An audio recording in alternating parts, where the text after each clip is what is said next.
Bueno, buenas tardes. El grupo está compuesto por Dalia López Córdoba, Esteban Rubio, Juan José Díaz. Leandra Valencia. Bueno, vamos a hablar sobre la literatura universal desde la Edad Media hasta el Renacimiento.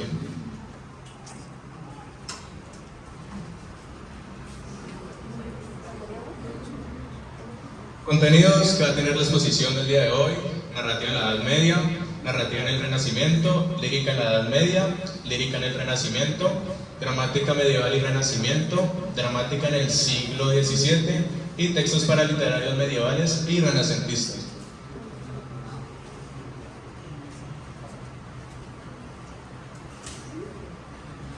Bueno, yo les voy a hablar sobre la narrativa del Renacimiento, la narrativa medieval desde sus inicios al Renacimiento y cómo esto influyó en la narrativa universal. Antes que nada hay que dar un contexto histórico de la narrativa medieval, el cual comienza en el año 476 con la caída del Imperio de Occidente y culmina en el año 1492 con el descubrimiento del nuevo continente América y también a manos de la consecuencia de la guerra que tenía el Imperio Romano con los bárbaros. Pero se podría decir que esta narrativa culminó unos años antes, en 1453, con la caída del Imperio Bizantino, que tiene similitud con la invención de la imprenta, que la imprenta no solamente ayudó a perseverar en la distribución en masa de los textos literarios que se escribían en esa época, sino que también ayudó a la perseveración de estos textos que en el Imperio Romano ya había tenido un evento, digámoslo, catastrófico, que fue con el incendio de la Biblioteca de Alejandría, que fue en el año 48 a.C., que esto fue consecuencia también a la guerra que tenía con los bárbaros, que en ese entonces apenas estaba comenzando, y fue por las tropas troyanas o imperiales del Imperio Romano, que por ellos evitar que los barcos llegaran al muelle, ellos quemaron este puerto, pero el incendio se propagó y llegó hasta la Biblioteca de Alejandría, y por eso se considera que hasta la actualidad eso fue un evento importante, porque tenían todos los textos de que se habían reunido hasta la época, todos estaban en esa biblioteca. Esto a manos de la época del emperador Julio César, y se dice que se perdieron aproximadamente 40.000 copias de textos literarios. Con esto, no solamente la imprenta buscaba perseverar como estos textos literarios para que no volviera a suceder lo mismo, sino que también le quería dar fin a la guerra de los 1000 días, que esta guerra era entre Inglaterra y Portugal, y con esto pues ya se lo va a decir más, se lo va a detallar más adelante. Pero también en esta época surgía mucho el dogmatismo religioso, que se centraba en el teocentrismo, en tener Dios por encima de las cosas, y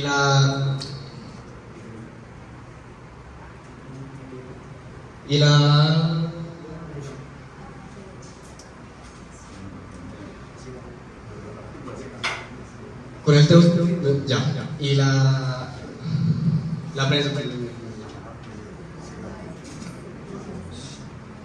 enseñanza de las letras, la enseñanza de las letras era restringida para la sociedad, y solamente lo podían hacer tanto los clérigos, que eran los sacerdotes, como los que estaban en la nobleza. Los acontecimientos importantes que influyeron en esta narrativa universal y también en la narrativa medieval fueron las cruzadas, que como está ahí, fueron en 1096 y culminó en 1291, que fue entre los cristianos y musulmanes. También la peste negra, que fue una pandemia muy importante, que con esta se cambió la perspectiva de la vida y la muerte, que fue entre 1347 y 1351 después de Cristo. Y la guerra que les mencionaba antes, que fue la guerra de los 100 años entre Inglaterra y Francia, que esto influyó en los textos de caballería y nobleza.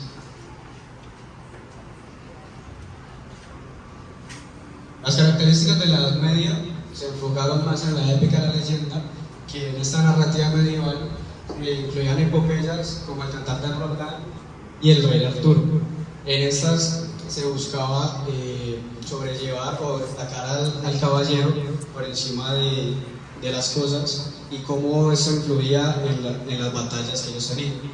Otra característica era el romance, las romances medievales o las historias de amor, que estaba por parte de las Tristán de Isolda y Lanzarote, y estos eran novelas trágicas amorosas que se buscaban mostrar cómo la muerte jugaba con el amor de las personas. La ficción religiosa, era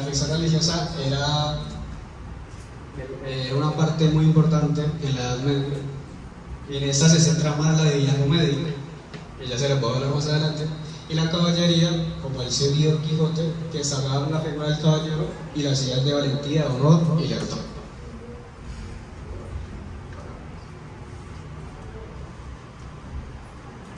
La tradición oral, como antes también se miraba el oscurantismo, que va ligado al analfabetismo de la época, iba consecuente a los juglares y a los mestres, que los mestres se dividen en dos, mestres de juglar y mestres de clerecia,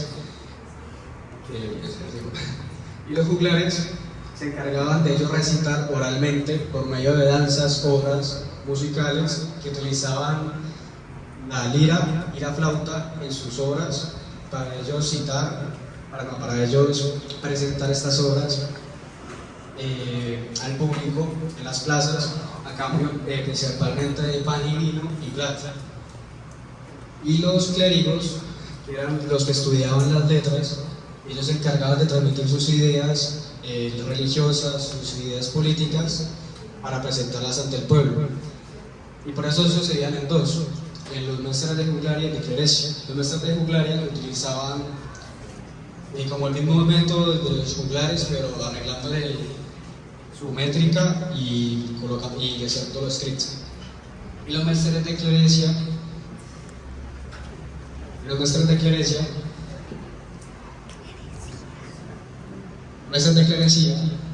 se encargaban de lo religioso, decir lo religioso, pero utilizando la cuadernavía, que es una métrica de monosílaba de 14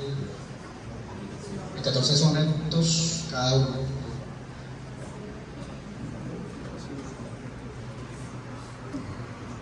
Pero como pueden ver en pantalla, este es el territorio del Imperio Romano actualmente, que ellos principalmente se presentaban en Mesopotamia y las costas del Pacífico. Mesopotamia es llamado la tierra entre dos ríos, que fue el Tigris y el Éufrates, que como se culminó este imperio, es muy diferente a cómo comenzó. Ahí están pues, todos los países que ahorita lo componen.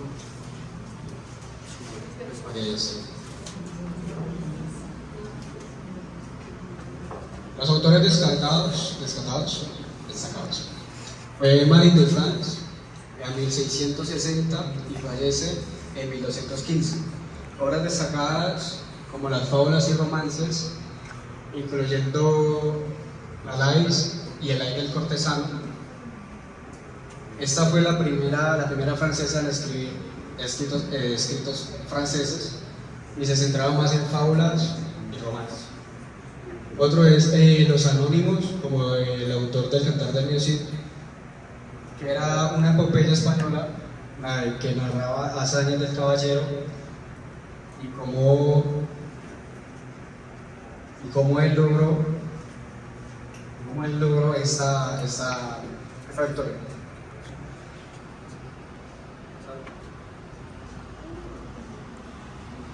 Otro de los más importantes, Boccaccio, es de 1313 a 1375, que fue el escritor o el autor del Decameron. El impacto de Boccaccio, más conocido por el Decameron, es una colección de cuentos narrados por un grupo de jóvenes que se refugiaban en la peste y esta obra influyó en la narrativa corta y humorística de la época.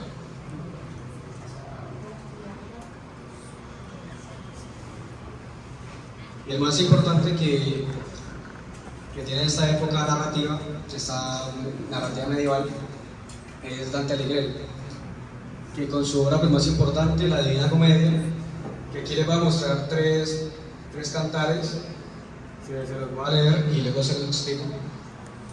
El canto 3 del infierno: abandonad toda esperanza, vosotros que entráis, ya escollacerme las sombras eternas, fuego viviente y ardiente en el que teméis. En este tercer cantar era cuando Dante y Virgilio estaban a punto de entrar a las puertas del infierno y había un manuscrito que decía: abandonad toda esperanza, vosotros que entráis. El canto quinto del infierno: amor que a ningún amor se entrega a la mar, apremia, de tal modo si me pide, en tanto ya por él se apremia. Los ojos son alquitranes en los cuales yo miraba a los tuyos que se turbaron. Para el afecto verdadero que no debe faltar, a la vista externa del punto se volvió. Cualquiera que fuese el color en aquella brillará. En este cantar, Dante recordaba a su amada de su niñez, que nunca pudo atreverse a darle el amor, y justamente la ve en este infierno o en esa búsqueda de la redención. Él la recuerda en este quinto cantar. Y el canto 33 del infierno: oh justicia de Dios, cuántas cosas haces para que lo entiendan, ¿cierto? A ti no será maravillas si estuviese tales penas, porque vuestros efectos siguen la esencia, y así más arriba la divina justicia pierde el impulso del derecho. En ese casi de los últimos cantares, Dante ya se encuentra frente a Lucifer, frente al demonio, al diablo, y este es el que recita esta parte.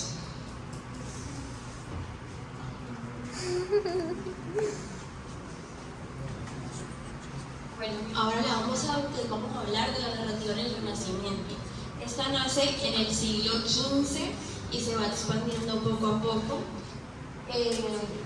Se caracteriza por el renacer de la cultura, y esta se va expandiendo hasta llegar a España en el siglo XVI. Acá la gente que se vuelve a los pensamientos de la antigüedad clásica, y el humanismo se ve muy reflejado en esta narrativa.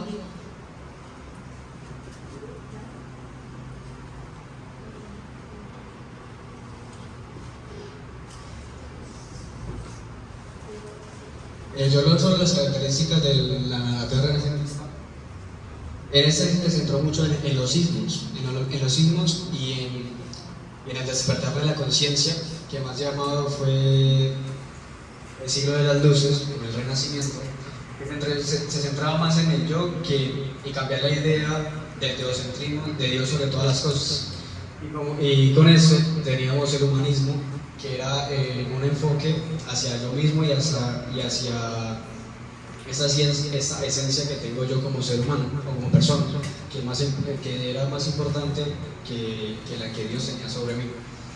El realismo y el naturalismo, como su nombre también lo dice, era representar la realidad de una manera más bella y más bella y más bonita, que se podía mirar la belleza de las cosas. El individualismo era representar nuestros pensamientos, nuestras ideas, nuestras cosas por encima de las cosas, el yo por encima de todo.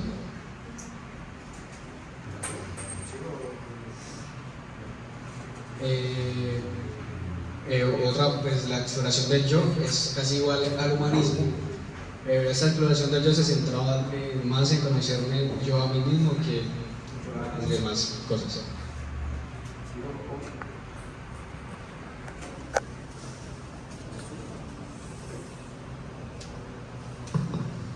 Y bueno, como autores destacados tenemos a Miguel de Cervantes Saavedra, que lo tenemos por allí. Él vivió de 1547 a 1616. Como obra destacada tenemos a Don Quijote de la Mancha, que fue una de las obras literarias más importantes de la lírica occidental. Trata sobre un héroe que con su colega Pancho Panza van a luchar contra molinos y buscan aventuras.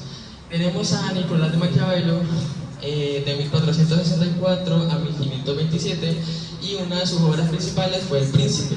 El Príncipe prácticamente relata de cómo Maquiavelo con sus ideales dice como, por ejemplo, no sé, una guía de cómo ser un buen dirigente, cómo ser cómo manejar como una sociedad siguiendo sus ideales sin que nadie te cuestione. Tenemos a Giovanni Boccaccio, de 1313 a 1375, con la obra destacada de Cameron, que fue una obra escrita por 10 jóvenes que huían de la peste negra en Florencia. Esta obra trata temas como la tragedia, la comedia y el amor. Y cada una tiene 100 cuentos y cada cuento fue hecho por cada integrante del grupo. Y por último tenemos a Tomás de Moro, de 1478 a 1535, con su obra destacada Utopía. ¿De qué trata Utopía? Utopía es prácticamente como un mundo imaginario donde hay una isla que se llama Utopía, y dentro de esta hay una isla, la sociedad, digamos, de esta isla es casi perfecta, es muy justa, es justa, es equitativa, es prácticamente una sociedad perfecta, una sociedad totalmente imaginaria. Bueno, ahora voy a hablar de la lírica medieval. Esta hace parte como de la poesía que es cantada acompañada de melodías y es recogida en la antología, que la antología es la que contiene una selección de textos de un autor. Se transmite de dos maneras, que es la lírica popular y la lírica culta. La lírica popular tiene autores anónimos y se divide en tres grandes manifestaciones, que son las jarchas, que están escritas en mozárabe y su tema es lo amoroso. Estas hablan de una joven que se lamenta ante su madre, sus hermanas y sus amigas por la ausencia de su amado, al igual que las cantigas de amigos, solo que estas están escritas en gallego-portugués, y no solo se lamenta ante su madre, sus hermanas y sus amigas, sino que también se lamenta ante la naturaleza, como por ejemplo pueden ser los ríos, las plantas, etc. Y por último están los villancicos, que están escritos en castellano y son creados en el Reino de Castilla. En la lírica culta son 4 tipos de composición. La primera es que están escritas en árabe o en hebreo clásico. Y acá se destacan las monzajas, que son poemas extensos con una temática amorosa y desarrollados en un ambiente urbano. Las escritas en catalán, que son la poesía trovadoresca, que son poemas cancioneros recogidos de poemas con diferentes melodías. Las escritas en gallego-portugués, que tienen una influencia lírica provenzal y se destacan por las cantigas de amor, que son parecidas a las jarchas. Y por último las escritas en castellano, que son como conocidas por la poesía cancioneril, y los poemas se recogen en recopilaciones amplias. Los grandes exponentes de la lírica medieval son Jorge Manrique, que nació en 1440 y murió en 1479, y se destaca por la obra Coplas a la muerte de mi padre, y estas son un elogio y es una reflexión sobre la vida y la muerte con una resignación. Y está Dante Alighieri, que nació en 1265 y murió en 1321. Es reconocido por su obra La Divina Comedia, y la Divina Comedia trata como del recorrido que hace el poeta por todo el infierno.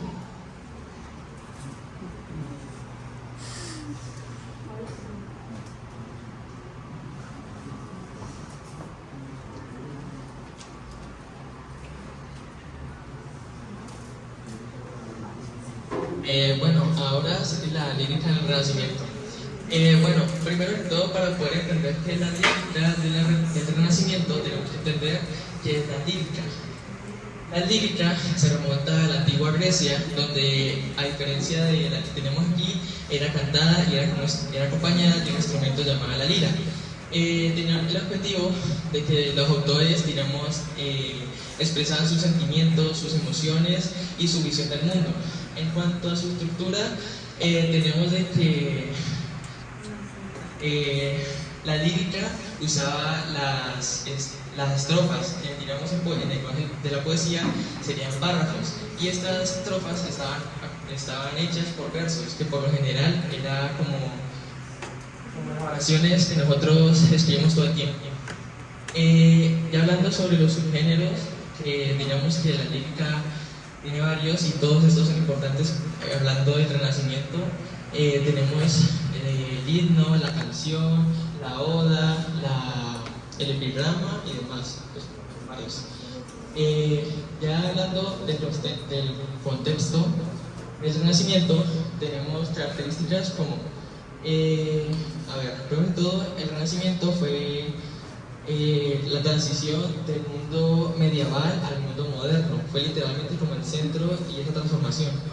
Entonces, esta fue del siglo XV al siglo XVII. Obviamente puede variar dependiendo del contexto del que se hable. Bueno, como características tenemos el humanismo. El humanismo se va más porque en el mundo medieval veíamos un teocentrismo que decía que Dios era el centro de todo. Y ahora tenemos un antropocentrismo donde colocan al hombre y al ser humano como centro de todo. Tenemos al individualismo, que se trata también como pegado al humanismo, porque siempre se enfocaba en el ser humano, sea en el campo que sea, ya sea en la ciencia, en la literatura, en el arte, la arquitectura y demás. Y hablando sobre el arte, la arquitectura y la literatura, que la acabo de nombrar, esta tuvo una revolución bastante grande. Ya, por ejemplo, en Italia, todas esas obras que vemos, digamos, hoy en día fueron hechas en su mayoría en el Renacimiento, ya que prácticamente nació en Florencia, Italia, y pues ahí mismo fue como su concentración total. Obviamente se expandió, pero su concentración estuvo en Italia. Hablando de la ciencia, pues hubo demasiados avances. De hecho, uno de los más importantes fue el descubrimiento de Copérnico, que decía que la Tierra era el centro de todo el universo, pero Copérnico descubrió que no, que era un planeta y alrededor de esta había muchos más girando en una estrella que giraba en otro universo y eso. Tenemos también la revolución de la imprenta, que fue un gran acontecimiento para la literatura. ¿Por qué? Porque con la imprenta se podía, digamos, esos textos escritos podían llegar más lejos y llegar más a más personas y a más sociedades. Entonces, pues fue principalmente como un beneficio para la literatura, para su distribución. Como artistas, tenemos a Leonardo da Vinci, tenemos a Rafael, que prácticamente son los nombres de la cultura ninja porque se hacen honor a estos artistas. Son Leonardo, Rafael, Miguel Ángel y Donatello.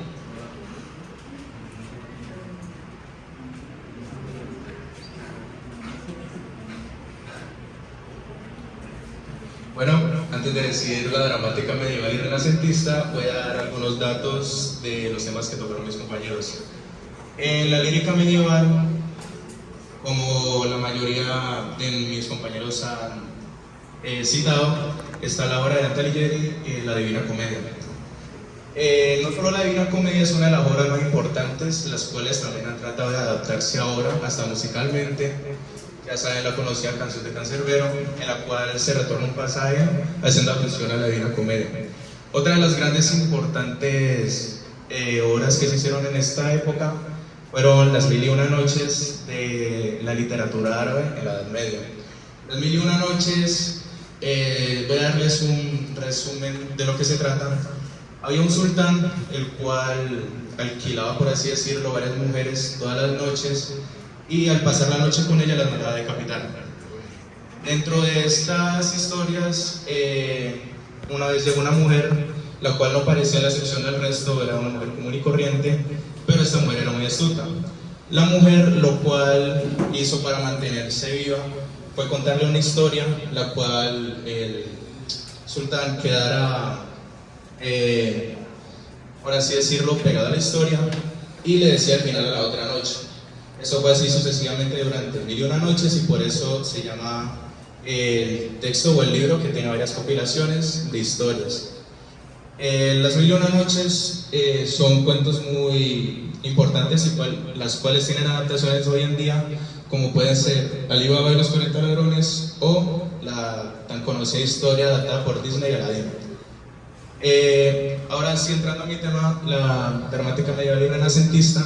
La dramática medieval se vuelve a integrar el teatro después de haber terminado con la antigua, como lo fueron el teatro griego y el teatro romano. Este teatro lo que hizo fue retomar estas ideas, pero por la expansión del cristianismo y su influencia se hacía el teatro y no se permitían estos temas, ya que se consideraban paganos o ofensivos hacia la iglesia. La dramática medieval contiene dos tipos de teatros: el teatro renacentista y el teatro profano. El teatro religioso, el teatro profano, se caracterizaba por estar alejado de la iglesia, retomando temas como lo del teatro romano o griego, y en esta actividad participaba todo el pueblo prácticamente, no a diferencia del teatro religioso, que solo era participado por alto estatus de la iglesia, además de que al teatro religioso acudían varias personas de diferentes clases sociales, podían ser nobles, clérigos, o sea, la misma propia gente del pueblo, llegando incluso a presentarse el rey. El teatro religioso, ahora sí, se hacía dentro de las iglesias. Después del teatro romano y griego no había lugares para hacer el teatro, por lo cual la iglesia y las catedrales hacían sus lugares para poder hacer el teatro. Este fue el primer teatro que originó antes del profano. El profano sucedió después de ya que ese se separó de la iglesia. ¿Por qué se separó? La iglesia, después de hacer tantos teatros, fueron incluyendo diferentes tipos de utilería, como lo podrían ser las salas de los ángeles, las coronas y todo ese tipo de utilerías. Después llegó a tanta diferencia que se crearon un propio teatro en las calles. El teatro religioso se caracterizaba por tener música y cantos alusivos a pasajes bíblicos como la vida de Jesús, y también trataban con esto de que la gente aprendiera por medio de los teatros. Esto porque en esta época la gente no tenía muchos conocimientos, y todos sabemos que los que tenían conocimientos eran altos mandos de la iglesia o del propio reinado. Bueno, ¿ahí me escuchan bien? Antes de pasar con la dramática del siglo XVII, les voy a dar un poco de contexto histórico, dado que fue un siglo que tuvo muchos cambios significativos a nivel mundial en diferentes aspectos, como lo puede ser el político, el económico, el social, el cultural y el científico. Así que, pues, como por así decirlo, el primer punto sería que en Europa se produjo el declive de las grandes potencias de ese entonces, las cuales eran España y el Imperio Otomano. Este cargo, por así decirlo, lo asumieron países como Inglaterra, Francia, las Provincias Unidas, que ahora se llama los Países Bajos, Suecia y Rusia. Estas potencias se pelearon entre sí por el territorio y los recursos, y un gran ejemplo de esto sería la Guerra de los 30 años, que inició en el año de 1618 y terminó en el año de 1648. Esta guerra pues se enfrentó a católicos y protestantes e incluyó a la mayoría de potencias. Como resultado de esta guerra se firmó la Paz de Westfalia, la cual estableció el principio de soberanía y el equilibrio de poder entre todas las potencias. Como segundo punto, tenemos que en Europa hubo un apogeo de una nueva forma de gobierno, la cual se llama la monarquía absoluta. ¿Qué es la monarquía absoluta? Bueno, la monarquía absoluta es cuando todo el poder del Estado recae en un rey o monarca. Y este rey o monarca se considera de origen divino y no está sujeto a ninguna ley o institución.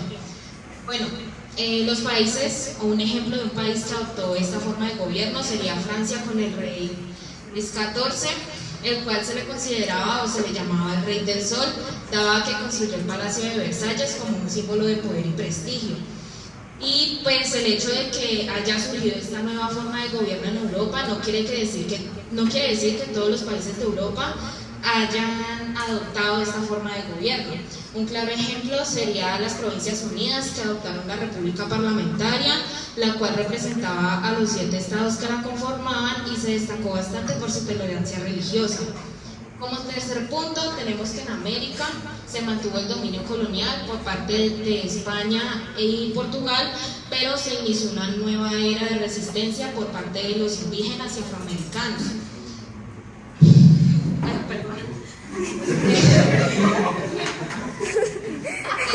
Pues cabe destacar que las nuevas potencias llegaron al continente y se pelearon contra España y Portugal por el territorio y las riquezas. La economía de América en ese entonces se basaba en el comercio y en el esclavismo. Como cuarto punto, tenemos que en Asia se destacaron 3 imperios. El primero el mongol, el cual se extendió por China, Corea, Mongolia y parte de Rusia. El segundo sería el safávida, el cual gobernó Persia e Irak bajo una forma de islam chiita. Y el tercer imperio más destacado es el mogol, que es diferente al mongol, el cual tuvo su apogeo en India y se destacó bastante por su tolerancia religiosa entre los hindúes y los musulmanes. Como quinto aspecto, tenemos que en el ámbito cultural se desarrolló un nuevo movimiento artístico llamado el barroco, el cual se caracterizó demasiado por el dinamismo, el contraste y la expresión sentimental. Y ya como último aspecto del contexto histórico y social, tenemos el aspecto científico y pues por así decirlo, en este siglo se gestó la revolución científica, la cual trajo consigo una forma en el cambio de entender el mundo y de entender el conocimiento. Se usó la experimentación, la observación y la razón como un método para poder descubrir las leyes de la naturaleza. Algunos de los científicos más destacados son Copérnico, Galileo, Newton, Descartes, Kepler, entre muchos otros. Ya entrando como tal al tema de la dramática del siglo XVII, puedo decir que pues en Europa tuvo más apogeo el teatro, o bueno, tuvo como una mejor acogida en Europa, pero esto no quiere decir que no se haya presentado en otras partes como en América Latina. Y pues más tarde les hablaré sobre una autora de origen mexicano que fue bastante influenciada por la dramática del siglo XVII. Ya empezando pues como tal, les voy a mencionar algunos autores de la dramática del siglo XVII. Y pues en primer lugar tenemos al famosísimo William Shakespeare, el cual es el máximo representante de la lengua inglesa y uno de los más influyentes, por así decirlo, en la literatura universal. Se destaca por manejar temas como la tragedia, el romance y el drama histórico. Algunas de sus obras más importantes, pues Romeo y Julieta, la cual es una tragedia que nos narra la historia entre Romeo y Julieta, la cual pues ellos dos son integrantes de familias rivales, pero aún así estos se aman y se casan a escondidas. Y pues al final sus planes se ven frustrados por inconvenientes futuros. Esta obra trata temas como el amor y el destino. Y la segunda obra más importante de William Shakespeare es Hamlet, la cual es otra tragedia que narra la historia del príncipe danés Hamlet, quien busca vengar la muerte de su padre, quien fue asesinado por su tío y ahora su tío está casado con su madre y se apoderó del trono. Entonces, pues Hamlet, mientras idea todo este plan, finge estar loco, pero aún así es atormentado por el fantasma de su padre. Esta obra expresa temas como la locura y la traición. Como tal, la obra en general de William Shakespeare nos refleja temas de conflictos humanos internos universales, como lo serían el amor, la venganza y la avaricia. Y pues ya el segundo autor más destacado tenemos a Lope de Vega, quien nació en el año de 1572 y murió en el año de 1635. Este es considerado el fundador del Teatro Nacional Español y uno de los máximos exponentes del siglo de oro. A Lope de Vega pues se le destaca por su gran variedad y cantidad de obras, dado que se le atribuyen más de 1500, y también por su innovación formal y temática. También se le atribuye la creación de la comedia nueva, la cual pues es una crítica al drama heroico de la época, y con la comedia nueva se trajo, por así decirlo, la adaptación de los gustos del público al teatro. Algunas de las obras más destacadas de Lope de Vega sería la primera, Fuente Ovejuna, la cual es una comedia histórica. ¿Qué es una comedia histórica? Pues una comedia histórica se caracteriza por usar hechos o personajes reales. Y pues esta comedia histórica nos cuenta la historia de la rebelión del pueblo, que pues se revela ante el representante del poder feudal, quien se llama Fernán Gómez de Guzmán, el cual pues abusa del pueblo, por así decirlo. Al final pues el pueblo termina asesinándolo y responden ante el rey con la famosa frase: Fuente Ovejuna lo hizo. Esta obra explora temas como el honor, el engaño y la hipocresía. Y la segunda obra más importante de Lope de Vega es El perro del hortelano, la cual es una comedia palatina, que pues esta se caracteriza por usar personajes de la realeza. Y esta comedia palatina nos narra la historia de la condesa Diana y su secretario Teodoro, los cuales se enamoran pero no se pueden casar debido a la condición social de Teodoro. Al final pues Diana se termina celándolo de algún otro modo a su secretario, y pues esta obra expresa temas como el engaño, la hipocresía y el amor. En tercer lugar tenemos a Molière, el cual es el máximo representante de la comedia francesa y del teatro universal. Se destaca más que nada porque maneja la ironía, la crítica social y moral de esa época, y también por su dinamismo y por su manejo del lenguaje. Algunas pues, de sus obras más destacadas son El Lábaro y Tartufo. El Lábaro es una comedia de caracteres. Una comedia de caracteres es aquella que realza un rasgo psicológico del personaje, y una comedia de enredos es una comedia que se caracteriza por usar un argumento lleno de enredos, pero que al final la obra tiene un final inesperado y feliz. Pues estas dos obras tratan temas como la avaricia, el egoísmo, la ambición, la religión y la credulidad. En cuarto lugar tenemos a Pedro Calderón de la Barca, el cual se considera pues el máximo representante del teatro barroco español y un dramaturgo universal pues muy destacado. Pues su obra se destaca más que nada por su simbolismo, su belleza poética y su complejidad. Algunas de las obras más destacadas de Pedro Calderón de la Barca es El alcalde de Zalamea, la cual es una comedia histórica que ya anteriormente expliqué, y El gran teatro del mundo, la cual es un auto sacramental. Bueno, un auto sacramental se caracteriza por usar temas preferiblemente eucarísticos. Estas dos obras más que nada reflejan el declive político y moral del Imperio Español en ese entonces, pues que ya primeramente les di el contexto histórico. Y ya por último, pero no menos importante, tenemos a Sor Juana Inés de la Cruz, quien nació en el año de 1648 y murió en el año de 1695. Esta es una religiosa y escritora mexicana, considerada la máxima representante de la literatura hispanoamericana y del barroco español. Su obra se destaca más que nada por su originalidad, por la defensa de los derechos de las mujeres y por la crítica social y moral de la sociedad de esa época. Las dos obras más destacadas de Sor Juana Inés de la Cruz son El Divino Narciso, la cual es un auto sacramental, la cual nos cuenta como el misterio alrededor de la Eucaristía mediante el mito griego de Narciso, y la segunda obra más importante son Los empeños de una casa, la cual es una comedia de enredos que nos narra la historia de dos parejas enamoradas que no se pueden unir debido a diferentes obstáculos.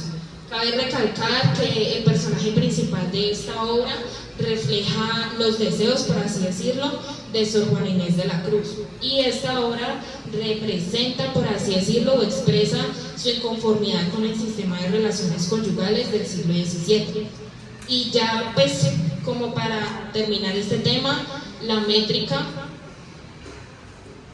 de la dramática del siglo XVII no hay mucho que destacar, dado que es muy parecida a la métrica del barroco, pero sí podemos decir que la mayoría de sus obras son polimétricas. ¿Qué es polimétrica? Pues polimétrica es que se usan versos y estrofas de diferente tamaño en la misma obra.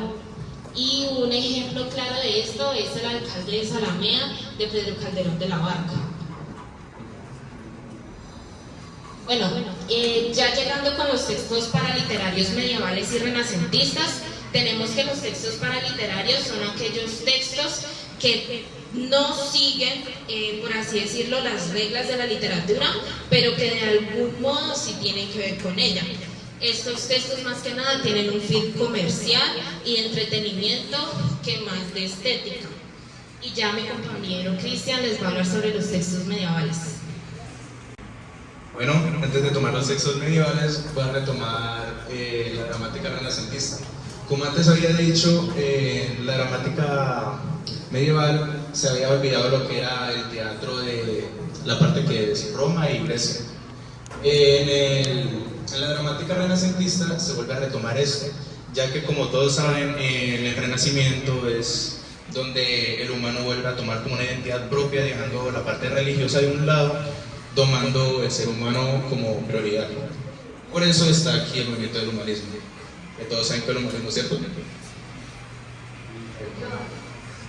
Bueno, en el teatro renacentista una de las obras más destacadas es La Celestina. Pero antes de nombrar La Celestina, voy a nombrar a Fernando de Rojas, quien fue escritor y dramaturgo español, conocido por su obra de La Celestina.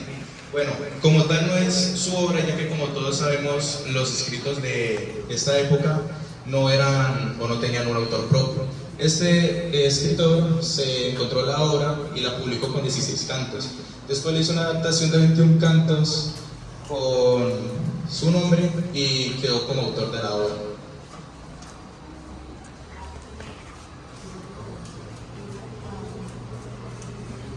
Bueno, y ya como para dar finalización, pero pues falta un tema, son los textos renacentistas, los cuales son aquellos que pertenecen al canon literario del renacentismo, pero no adoptan sus características, por así decirlo, pero que sí tienen que ver con el contexto histórico de la época que abarca el Renacimiento. Algunos de los textos paraliterarios más destacados del Renacimiento son los tratados de arte, los cuales destacan el uso teórico y práctico de las artes plásticas, y se destaca un autor llamado Alberti. En segundo lugar tenemos los libros de emblemas, los cuales son imágenes con textos breves que explican el significado moral de estas. Estas tienen un fin didáctico y el autor más destacado es Juan de Borja. Y por último tenemos los libros de caballería, y los libros de caballería son aquellos que narran las aventuras fantasiosas de caballeros que luchan por el honor, el amor y la fe. El autor más destacado es Luis Hurtado de Mendoza. Bueno, pues nuestra excusa, ya que estamos muy cortos de tiempo, es la hora más corta y pues obviamente tenemos que terminar sí o sí. Bueno, Lo que me faltó de la lírica renacentista es que tenemos que, bueno, se repiten prácticamente casi todas las características del Renacimiento, porque pues básicamente la lírica fue fue como un género demasiado importante dentro del Renacimiento. Entonces, pues tenemos prácticamente casi lo mismo, pero aquí en el petrarchismo tenemos como a Petrarca como el padre del humanismo y como uno de los máximos representantes de la lírica renacentista. También tenemos formas poéticas fijas como lo son el soneto, lo son la elegía y demás. También tenemos un perfeccionismo demasiado formal, ya que siempre en todas las obras se buscaba un perfeccionismo casi, no sé, demasiado, una redundancia perfecta. La imprenta, que ya lo mencioné, que fue como una gran revolución, más que todo para la literatura, y en la lírica renacentista casi siempre se trataban los temas amorosos y bueno, hablando no solamente sobre la lírica renacentista en Italia, pues tenemos la lírica renacentista en Inglaterra, pues que obviamente no fue totalmente igual, pero pues fue algo parecido, y su máximo representante fue William Shakespeare. Ya en España cambió un poquito, ya que no se llamó como tal la lírica renacentista, sino que se le dieron su toque original, que fue el siglo de oro, y su máximo representante fue Garcilaso de la Vega. Y pues justamente, como tenemos aquí, los autores más destacados fueron Francesco Petrarca, William Shakespeare y Garcilaso de la Vega. Muchas gracias. Bueno, para terminar, ya por último, les voy a hablar sobre la Divina Comedia de una manera rápida y sencilla. Esa Divina Comedia fue escrita por Dante Alighieri, en donde su autor Dante, acompañado de Virgilio, su acompañante, en esa aventura, en esa redención del hombre como yo, él busca la redención y pasa entre el infierno, el limbo, y para llegar desde el infierno hasta el cielo. Entonces, esta Divina Comedia se divide en 9 círculos. Comenzando por el limbo, en donde estas almas no sufren, pero no llegan hasta la gloria del cielo, a la gloria de Dios.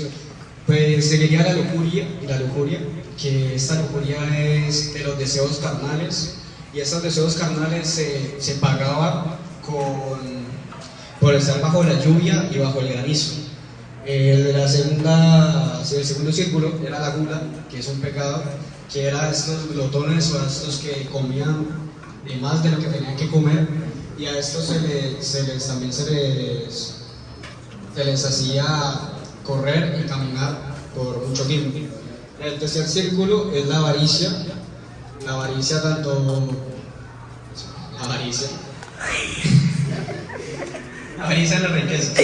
riquezas, que se les castigaba, ellos empujando rocas de un gran tamaño en dirección contraria a lo que nosotros llamaríamos a las ganancias, que es hacia arriba.